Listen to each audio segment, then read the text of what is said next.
So, um, have you ever been in a room when someone just walks in and, I don't know, without doing anything theatrical at all, they just subtly shift the atmospheric pressure? Oh, absolutely. Like suddenly everyone is just a little more relaxed. Right, the conversation just flows better and people are genuinely smiling.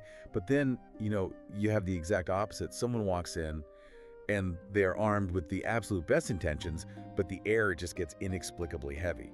It's such a fascinating dynamic to watch. It really is. Well, And today, we are doing a deep dive into the actual mechanics behind this. We're looking at a stack of research on the psychology of communication to figure out, what actually brings a genuine smile to someone's face. Yeah, and the data we're looking at today completely dismantles the conventional wisdom about charisma. It really does. I mean, we've kind of been conditioned to equate charisma with entertainment. Exactly. When you ask people what makes a person captivating, the default assumption almost always revolves around performance. Like, the belief is that to win people over, you need to be the quickest or the sharpest or, the funniest person in the room. Right, you need this treasury of witty retorts just locked and loaded. Yes. But the research shows that treating a conversation like a performance, it doesn't actually draw people in. It actually triggers a subtle stress response in the listener. I want to dig into that stress response for a second because it is a very specific kind of exhaustion. Oh, it really is. When you are trapped in a conversation with someone who is constantly trying to be the funny one, it feels less like an exchange of ideas and more like you are being held hostage by a bad stand-up routine in your living room. That is the perfect way to describe it. Yeah, and you find yourself producing these hollow, polite laughs just to keep their momentum going. Why does that drain our batteries so quickly? Well, it really comes down to cognitive load and emotional labor. When someone is in performance mode, their internal focus is entirely self-referential. Meaning they're only thinking about themselves. Exactly. They are trapped in what neuroscientists call the default mode network, so they're obsessing over the question, how do I sound? Ah, right. Are you laughing at my joke? Am I commanding the room? Precisely. Huh. And because their brain is just hyper-focused on seeking that validation, your brain picks up on that underlying anxiety. Wow. Yeah. Thanks to your mirror neurons, which, basically simulate the emotions of the people around you, you subconsciously feel their desperation for approval. So wait, you are no longer just listening. You are actively working to regulate their ego. Yes.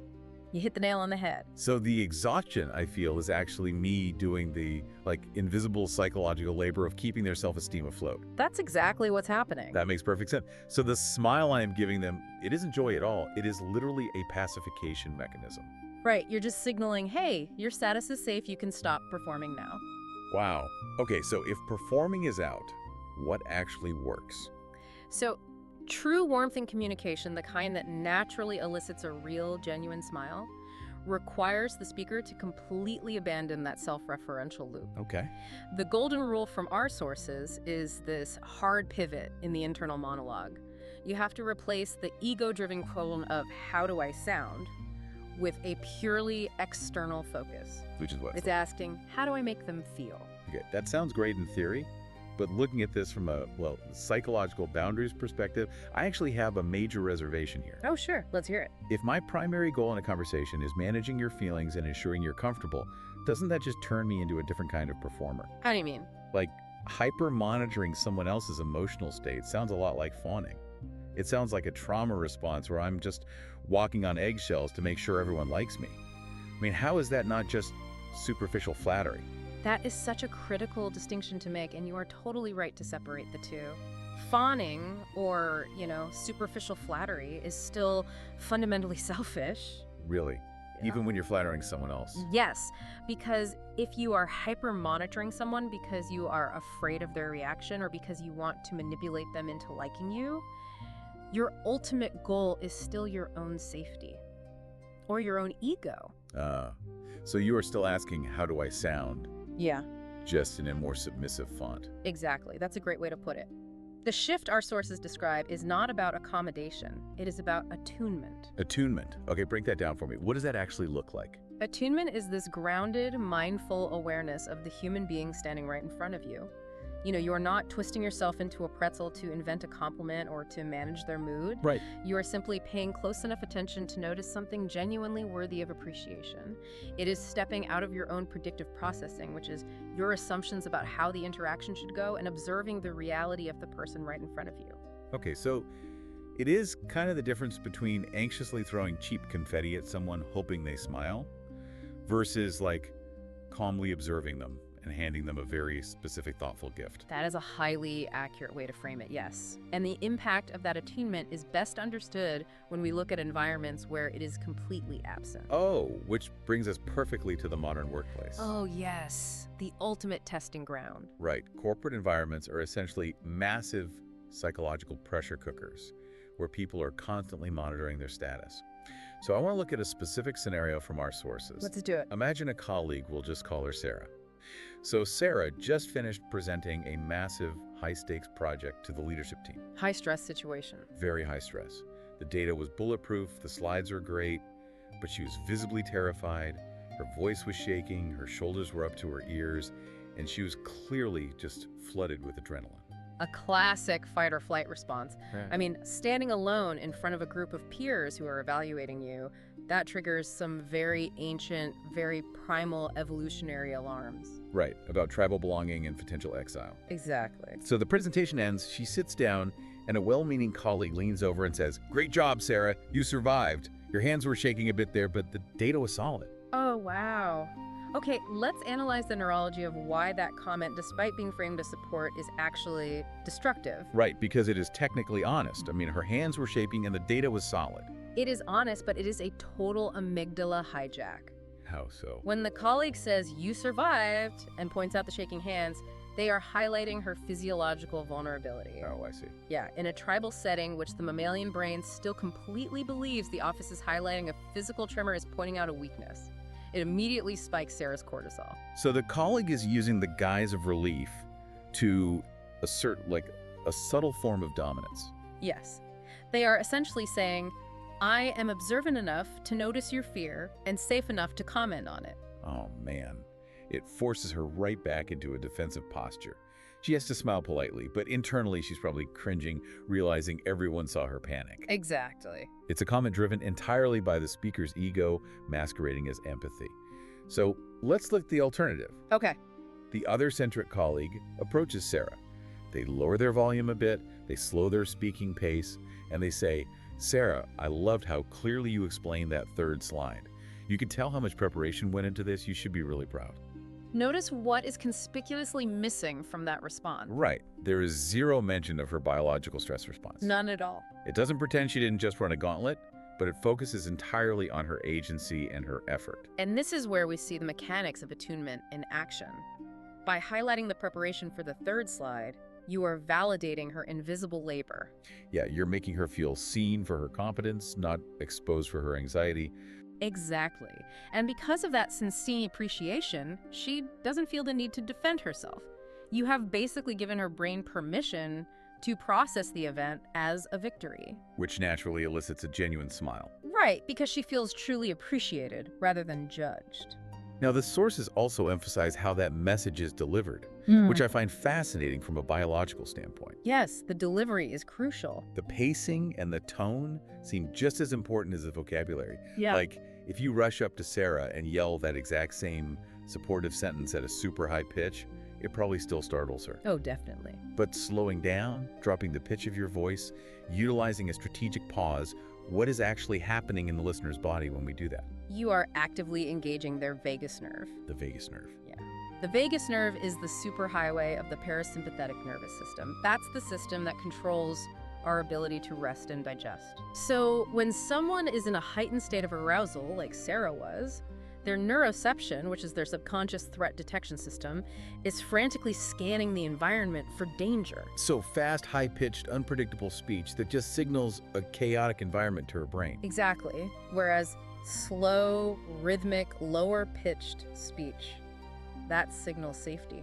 It kind of makes me think of a tuning fork. Oh, I like that. How so? Well, if a tuning fork is vibrating erratically and you bring a larger, calmer tuning fork next to it, The erratic one eventually, matches the slower, deeper frequency. Yeah. So by slowing our own speech, we are physically offering the other person's nervous system a safer frequency to sync up with. That is exactly how co-regulation works. You are using the mechanical tools of speech, the tone, the pace, the strategic pauses, to subtly communicate to their mammalian brain, hey, I'm not a threat, there is no rush here, you are safe. That is so powerful. It just transforms a defensive interaction into a moment of genuine connection. It really does. And that makes total sense for a colleague we see every day, right? There is a social contract there. We want a cohesive tribe at work. But the sources challenge us to apply this to situations where there is absolutely no social contract. Right, the environments where we are most prone to running on autopilot. Exactly. I'm talking about the fleeting, highly transactional interactions we have with complete strangers. And the scenario in the research paints a very vivid picture of this. Let's hear it. Okay, picture a busy coffee shop on a rainy Tuesday morning. Everyone is damp, everyone is late for work. And behind the counter, there is a barista dealing with a seemingly infinite line of impatient customers just staring them down. A very familiar scene for most of us. Truly. Now, the baseline interaction here is purely transactional. You get to the front, you swipe your card, and you just say, "Can I get a large latte? Thanks." Right, it is polite. But sociologically speaking, this is a prime example of alienation and invisible labor. What do you mean by alienation in this context? Well, the customer is essentially treating the human being behind the counter as an extension of the point of sale system. It's like treating a person as a biological vending machine. Yes. You insert the polite greeting, you press the latte button, and you wait for the product to drop. And honestly, it is hard not to do that sometimes. Our brains are overwhelmed, so we rely on these cognitive scripts to conserve energy. That is the predictive processing we mentioned earlier. Your brain already knows the script for ordering coffee, so it just runs the program without engaging your conscious awareness. Right.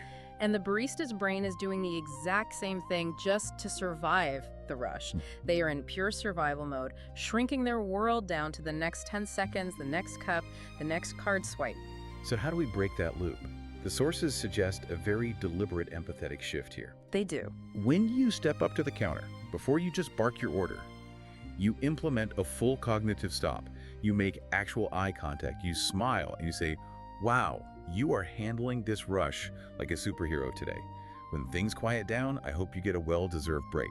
Can I please get a large latte?" The psychological impact of that tiny deviation from the script is just massive. But why? What is actually happening in the barista's brain in that specific moment? You're creating a software interrupt. The software interrupt. Yeah. Because you didn't follow the predictable script of just ordering a drink, their brain is forced out of its automated survival loop and pulled right into the present moment Okay. by pausing, matching their eye level, and offering this highly specific appreciation. Recognizing the difficulty of the rush they're managing, you shatter the illusion that they are just a machine. You are pulling them out of that invisible labor category and acknowledging their humanity. Yes, and from a neurochemical perspective, feeling unexpectedly seen and valued like that triggers an immediate release of dopamine and oxytocin. It literally snaps them out of the stress response. And the best part, it costs the speaker absolutely nothing, maybe 4 extra seconds, but it powerfully alters the receiver's internal state. The specificity seems like the linchpin there, though. Because if you just stare at your phone and mutter, "Hey, you're a superhero, large latte, please," it doesn't work. Oh, no, it probably sounds sarcastic if you do it like that. Right. It requires the pause, the eye contact, and the intentional pacing that says, "I am actually looking at you, and I recognize the reality of your current struggle." Which brings us right back to the core philosophy of attunement over performance. In the workplace, Sarah needed her competence validated so she could come down from an adrenaline spike. In the coffee shop, the barista needed their humanity recognized to break out of a robotic survival loop. And neither situation required the speaker to be funny or witty or, entertaining. Exactly. The speaker didn't need to be the center of attention at all. They just needed emotional intelligence. Right. They read the person in front of them and adjusted their delivery, their words, their tone, their pace, to offer exactly what that specific nervous system required in that specific moment. It completely reframes what it means to be a charismatic communicator. It really does. Eloquence is often just an ego trip. Charisma, true magnetism, is about presence. It is transitioning from the harsh, direct phrasing that proves how smart we are to the thoughtful, attuned language that proves how much we observe. That is incredibly liberating, honestly. It takes all the pressure off. You do not need to memorize jokes, and you do not need to command a room to be the person who lifts the energy of the space. You just have to fundamentally decenter yourself. Exactly. Look at what the people around you are struggling with, look at the effort they are expending, and use your voice to validate it. And you know, there is a fascinating secondary effect to this that goes beyond just making other people smile. Well, When you commit to this kind of mindful speech, you actually begin to rewire your own brain. wait, really? How does focusing on other people rewire the speaker's brain? It's basic neuroplasticity. The brain strengthens the neural pathways that it uses most frequently. Okay, I follow you. So, if your default mode is scanning a room to figure out how you can look smart, you are reinforcing pathways associated with anxiety, comparison, and ego defense. That makes sense. But if you intentionally practice attunement, if you walk into every room actively scanning the environment for things to genuinely appreciate in other people, you are repeatedly firing the neural circuits associated with gratitude, empathy, and connection. Wow. Over time, that external focus literally changes your baseline neurology. You don't just become a warmer communicator, you fundamentally increase your own capacity for baseline happiness. So, decentering your ego and focusing on validating others might actually be the ultimate selfish hack for your own mental well-being. Pretty much. By trying to make other people feel safe, you build a brain that feels inherently safer in the world. That is an incredible paradox to leave things on, and it really frames our sources in a completely new light. It's powerful stuff. It isn't just a tactic for better conversations. It is a framework for changing how you process reality. So the next time you walk into a room, whether it is a high-stakes meeting, your kitchen at home, or the line at a coffee shop, consider the neural pathways you are about to strengthen. Are you going to perform, or are you going to observe? Try abandoning the script, slowing down your pace, and finding one invisible effort to genuinely appreciate in the person standing in front of you. See what it does to their energy, and more importantly, see what it does to yours.